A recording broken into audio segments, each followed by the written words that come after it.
Okay, today I'm going to show you how to install wheel spacers in a problematic situation that you might need to have them.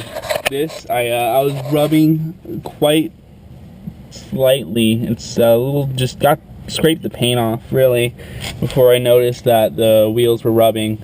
So the inside of the rim here actually rubbed. Is right here, you can see it. So I'm going to be installing these 10mm spacers, which you might be able to see here if you measure them out. So they're about 10.5, roughly 10.5 millimeters. What you're going to do is, with the stock bolts, they're not long enough to fit the car. With the stock bolts, when they fit through here, the bolts, as in the lug nuts, only go on maybe like 1 or 2 turns. Well, that's really problematic if you like to have safety.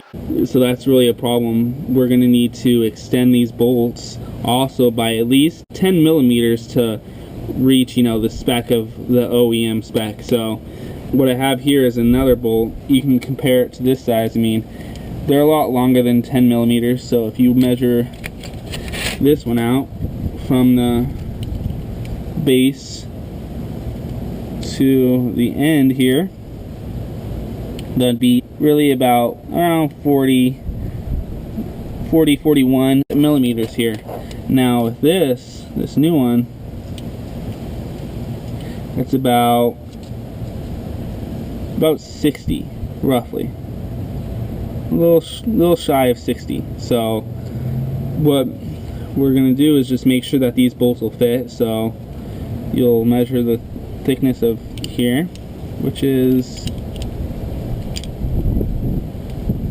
the knurl is 4.29 or 4.3 if you just really want to round it up. 4.3 there also, so, or 14.3, my mistake, 14.3. And this knurl on here is 14.3 roughly, give or take. You can see already the difference in between something that might run like that and something that might run like that. You're gonna get a much nicer feel for the lug nut on there. With the OEM on there, you'd only really get 2 turns. With this, you get 12. So it's a lot safer to run these. And then you want to see if you can break this loose. There's 2 M8s you can put in here that'll help you get it off. So just get 2 M8s and then screw them in, and then it should help you get it off.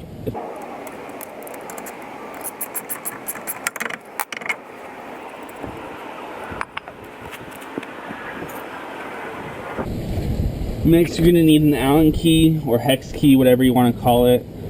This works fine. Should just be able to bust it loose. I like using these because it has a little bit more leverage behind it. Fits in your hand better. And just breaks them easy. It's probably my favorite sound, is just bolts breaking loose.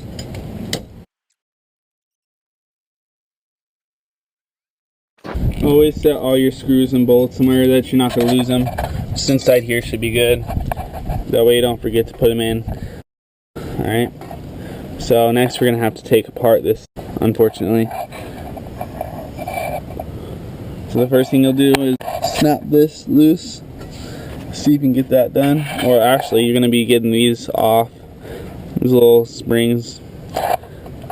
So that holds these pads in. So we're going to have to get those off. Use a pair of pliers. Push down. As you can see, they have a slot, so you're going to have to push this down and then rotate it until it hits that slot, and then it's going to come off that little arrow piece.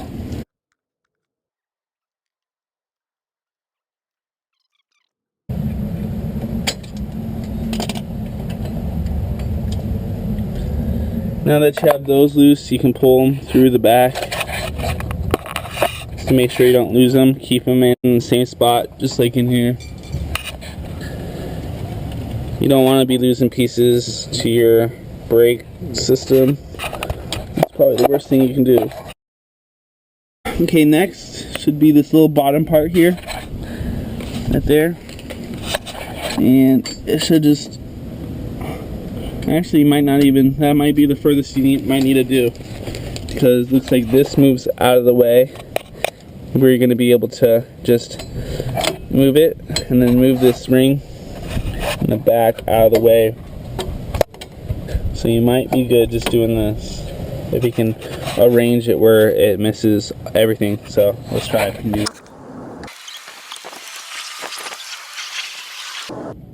So it looks like we've created a big enough gap where we might be able to just nail this out and be able to maneuver it right out without removing the brake shoes. So let's see if we can do that. Put a knot on, grab yourself a hammer.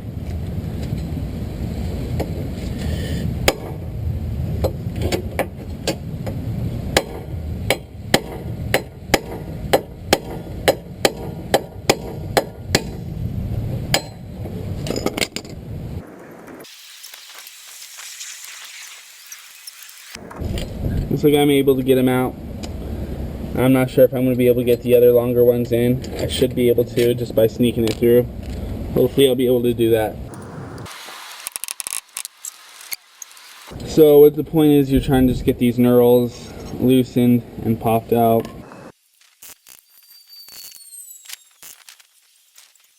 Alright, let's go to the other side and get those loose.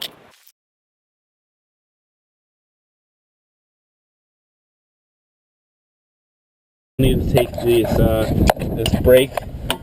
brake shoe off, and then we'll get the rest of the work done. So let's get to work. Start by taking pliers. There's this spring down here which you'll need to take off. It helps grab from the inside of the spring here. You can see this spring right here. So you just want to grab your needle nose pliers and then stick it on the inside, and then you'll have better grip.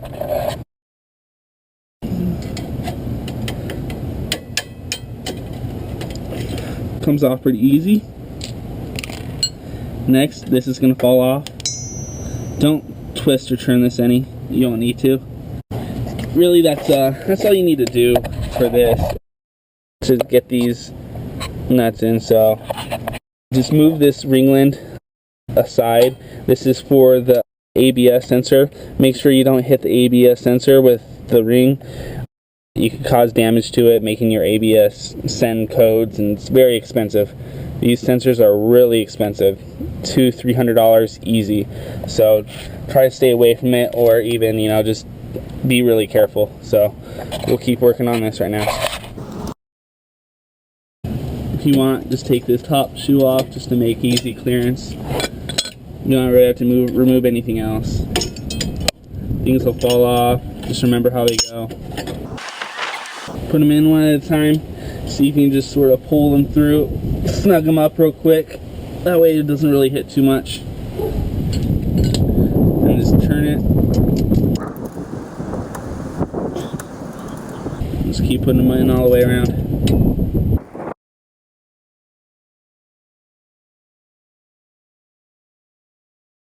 Alright, now that you got all these in properly, what you want to do now is tighten these to the back of the hub itself. So we'll be doing that now.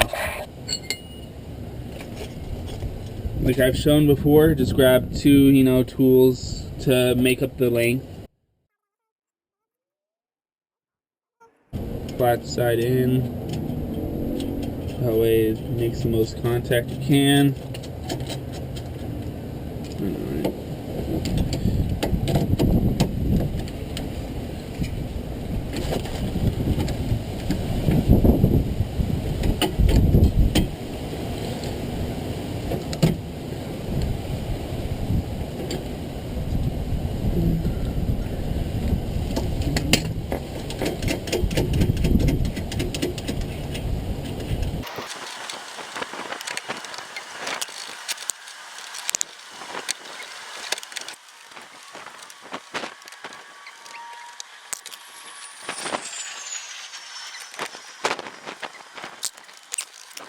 Alright, next you want to tighten this ring in for the ABS sensor.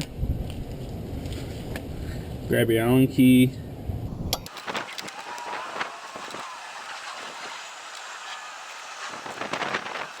And now just put your caliper back together.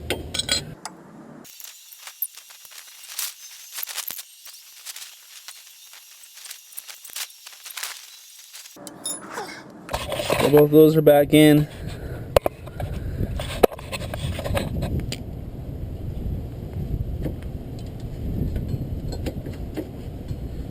Now just make sure everything looks right. All the pieces are back in. Springs look good. You might want to douse it with some brake clean. I don't have any right now. All your pieces are back in. And let's bolt this back up. So clean your rotors.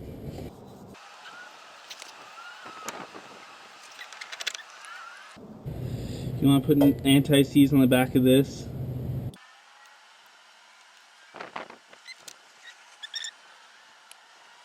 Put your caliper back on.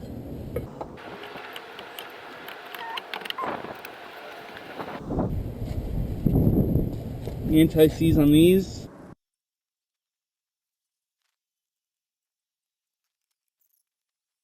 Alright, let's say this M12 is the counter for the rotations. So we'll start with M12 on top. Right there. So we got 1, 2, 3, 4,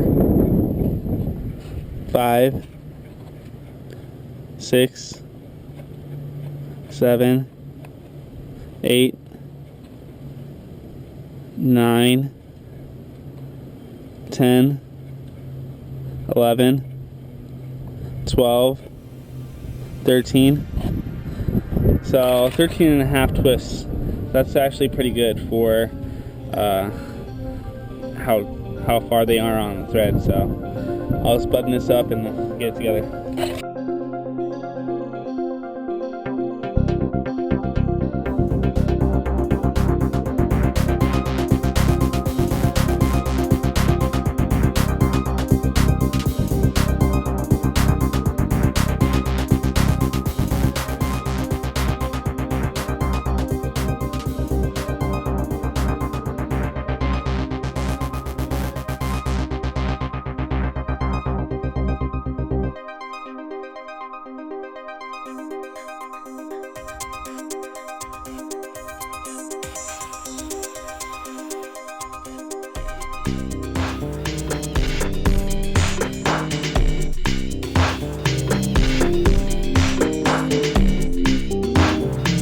Now they say to check these every, like, I think they said 100 miles, 500, and then like 1,000 and then 2,000. So just make sure that these are tight. You know, I don't think that they're going to be coming loose after.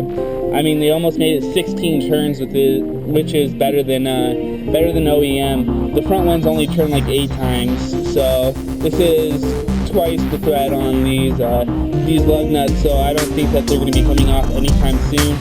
And they don't look that bad from the side. They do protrude a little bit, but they actually fit the wheel well, really. Ooh, I like it. It looks good. So, slight improvement, I think.